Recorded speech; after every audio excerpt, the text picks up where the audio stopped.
Hello बच्चों, let's read the question. Why are hilly areas suitable for building dams for generating hydroelectricity? Now to answer this question, first we will discuss here the key concept, and here the key concept will be hydro power plant. तो जब हम बात करते हैं यहाँ पे hydro power plant की, तो यहाँ पे हमारे पास जो हाइड्रल एनर्जी होती है उसको हम कन्वर्ट करते हैं in the form of the electrical energy, और यहाँ पे डैम की हेल्प से हमारे पास जो इलेक्ट्रिकल एनर्जी है उसको ऑब्टेन किया जाता है. तो सबसे पहले अगर हम यहाँ पे हाइड्रो पावर प्लांट के बेसिक स्ट्रक्चर को अंडरस्टैंड करें, तो इसमें हम वाटर को पहले स्टोर करके रख देते हैं और यहाँ पे वाटर को एक हाइट तक राइज करके उसकी पोटेंशियल एनर्जी को इंक्रीज करते हैं.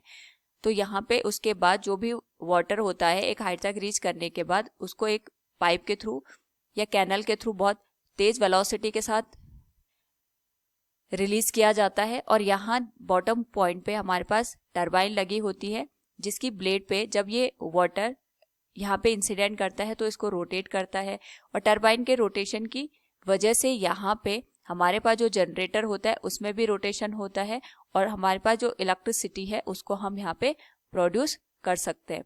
नाउ यहाँ पे जो वाटर यूज होता है ऑन द टरबाइन, इसको हम दोबारा से वापस जो वाटर का टैंक होता है उसमें यूज कर सकते हैं. इसीलिए जो हमारे पास हाइड्रो पावर प्लांट होता है या हाइड्रल एनर्जी होती है इसको हम रिन्यूएबल एनर्जी सोर्स का नाम देते हैं, क्योंकि इसमें हम जो वाटर होता है उसको दोबारा से रीयूज कर सकते हैं.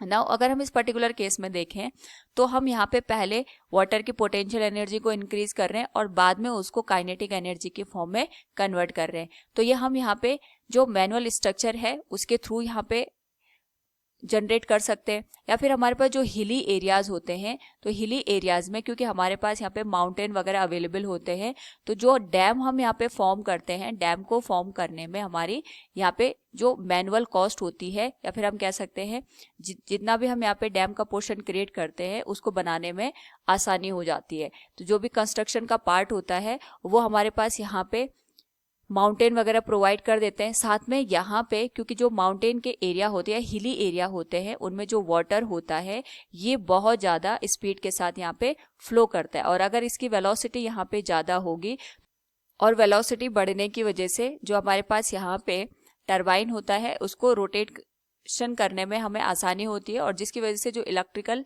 एनर्जी या इलेक्ट्रिसिटी हमें यहाँ पे ऑब्टेन होती है ये इजीली अवेलेबल हो जाती है. तो इसमें हमारे पास जो स्टार्टिंग का कॉस्ट होता है या हम कह सकते हैं कंस्ट्रक्शन का कॉस्ट होता है, एक तो उसमें रिडक्शन हो जाता है. So we can say here the construction cost will reduce.